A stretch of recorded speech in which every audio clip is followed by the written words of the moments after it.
Hey first grade, I hope you're having a great Thursday today and you're ready to get started with math.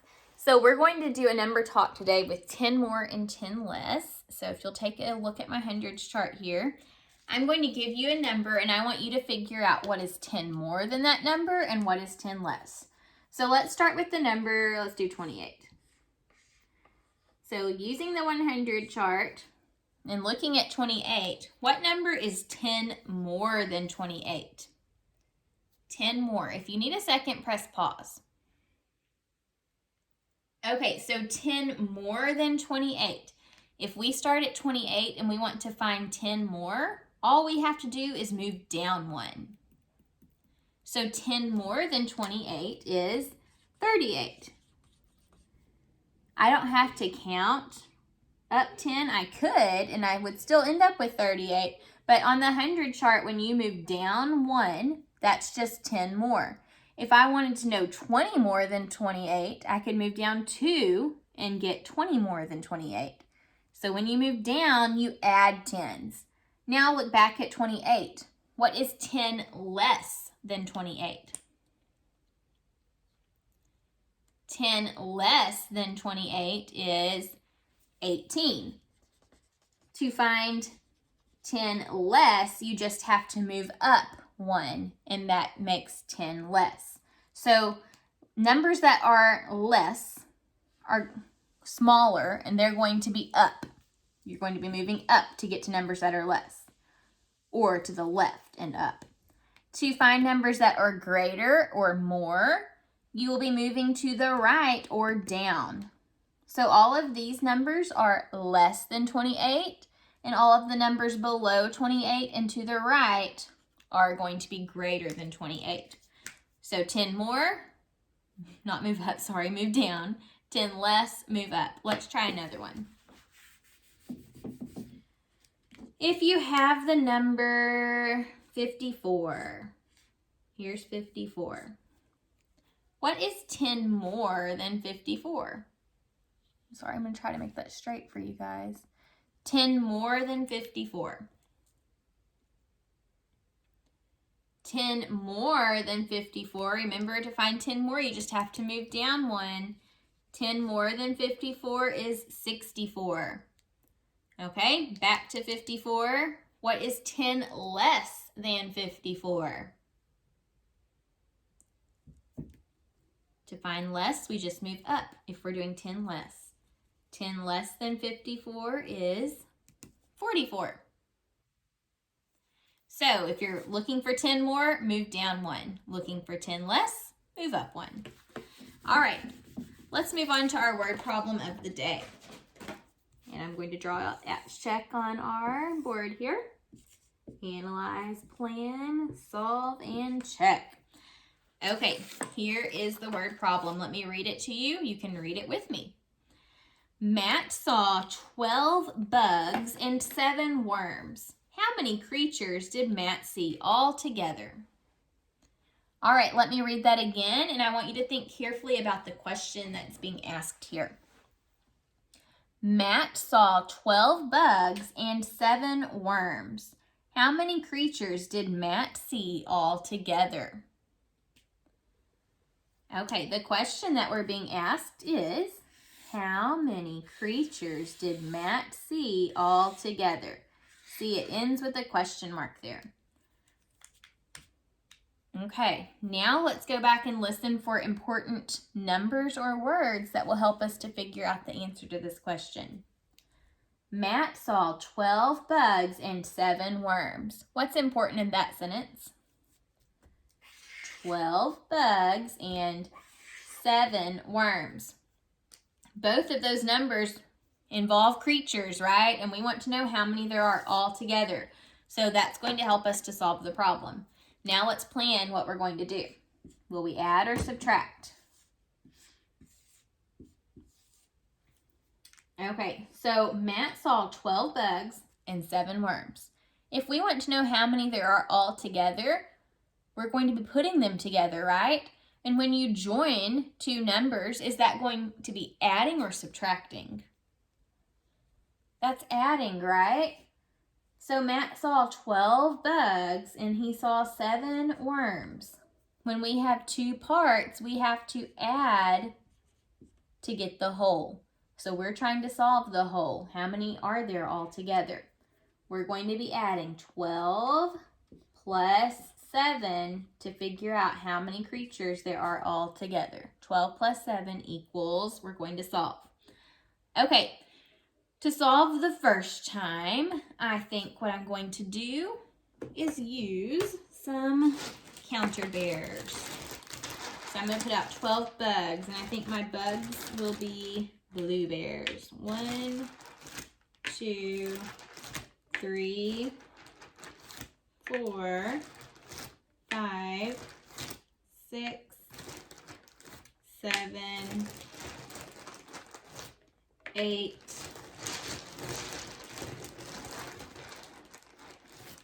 9, 10, 11, 12. Okay, so there are my 12 bugs. 1, 2, 3, 4, 5, 6, 7, 8, 9, 10, 11, 12. And then I need 7 worms. For my worms, I think I'll just use orange. So 1, 2, 3, 4, 5, 6, 7. Okay, there are my 7 worms. Now I need to see how many there were all together. So we're going to join them all together and count. How many are there? 1, 2, 3, 4, 5, 6, 7, 8, 9, 10, 11, 12, 13, 14, 15, 16, 17, 18, 19. So it looks like there are 19 creatures altogether. But before I go with that answer, I want to check it one more time to make sure I get the same thing. So here we're going to check it. Matt saw 12 bugs. So I'm going to draw a line on this side. I'm going to put B for bugs, and this side's going to be W for worms. Okay, so 12 bugs. 1, 2, 3, 4, 5, 6, 7, 8, 9, 10, 11, 12. And then my worms, I need 7. 1, 2, 3, 4, 5, 6, 7. Now we need to see how many there are all together. So we'll count all together. Now I already know this is 12 because I read that there are 12 bugs and I counted out 12 when I drew it. So I don't have to count each one of these. I can just say 12, 13, 14, 15, 16, 17, 18, 19. So both times I worked this problem, I got 19. So I know for sure 12 plus 7 equals 19. I can answer the question too. How many creatures did Matt see all together? He saw 19. All right, we're going to move on now to some coin counting.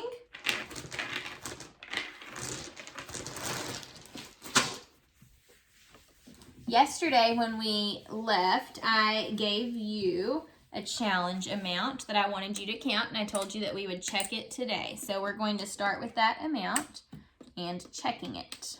If I can pull it. There we go. So you had these 3 coins yesterday.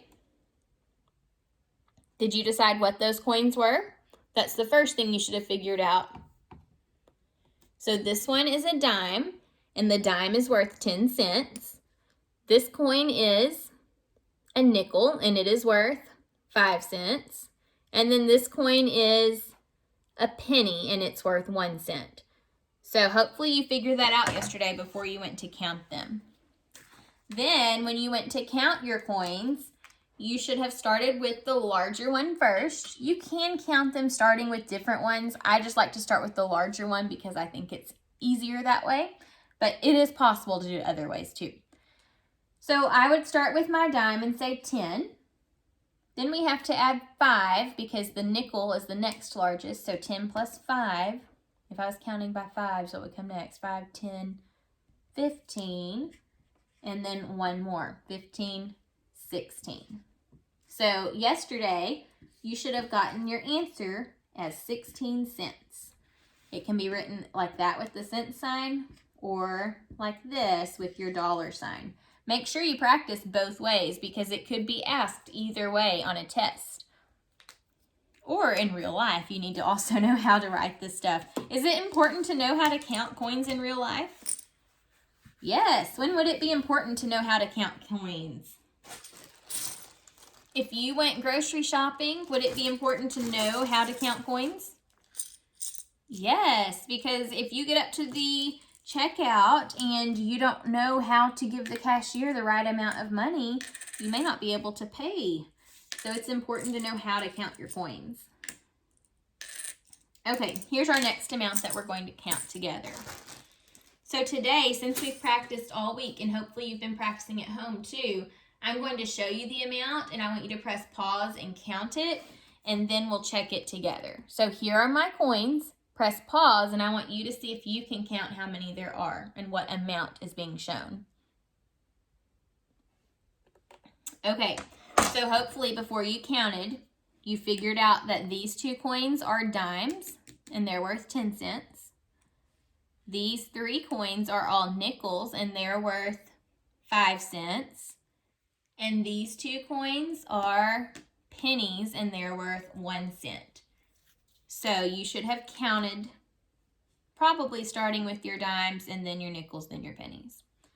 So you may have said 10, 20, and then you switch to counting by fives, 25, 30, 35, and now by ones, 36, 37. So this amount of money was 37 cents. It can be written with the cent sign or with the dollar sign. Just don't forget to put your 0 and your decimal point because we have not made any dollars yet. We still only have 37 cents.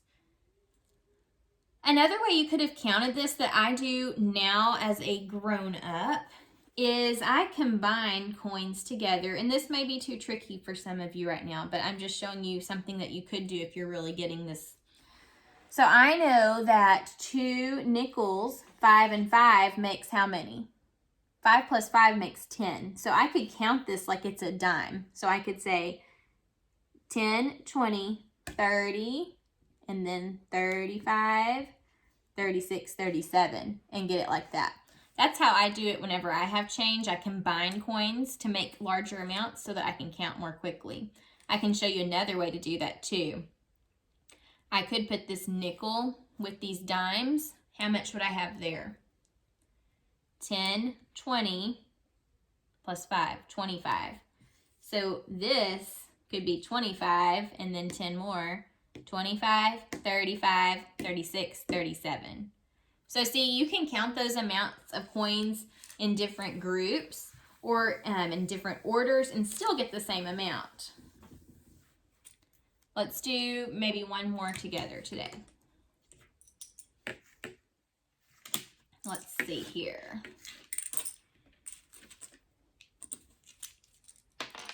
Whoops.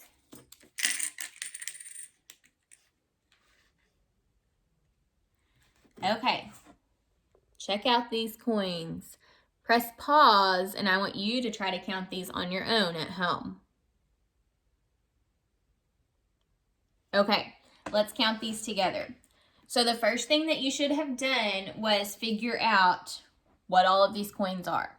So hopefully you realized that these are dimes, and these are worth 10 cents. These coins here are all nickels, and the nickels are worth 5 cents. And then finally we have pennies, and the pennies are all worth 1 cent. And so then after that you should have counted 10, 20, 30, 35, 40, 45, 50, 55, 56, 57, 58. So all of these coins equal 58 cents. Or write it with your dollar sign, no dollars, decimal point, 58 cents. So both of these are ways that you could have written 58 cents. And this total of coins equals 58 cents. Okay, Be sure you're practicing at home. It's super important to practice counting coins at home. I bet your parents probably have a few coins maybe in a jar, or if they have some in their wallet, make sure you ask first. Don't just go take money out of their wallet. Ask your parents if they can give you some coins so that you can practice counting coins at home. It is so important in order to get good at counting coins that you practice, practice, practice. So practice counting those coins. And remember, in first grade, you do not have to know how to count the quarter with your coins. If you do, that's fabulous and awesome, but you don't have to know how to do that yet. Just practice counting pennies, nickels, and dimes together. Okay? I'll see you next time. Bye.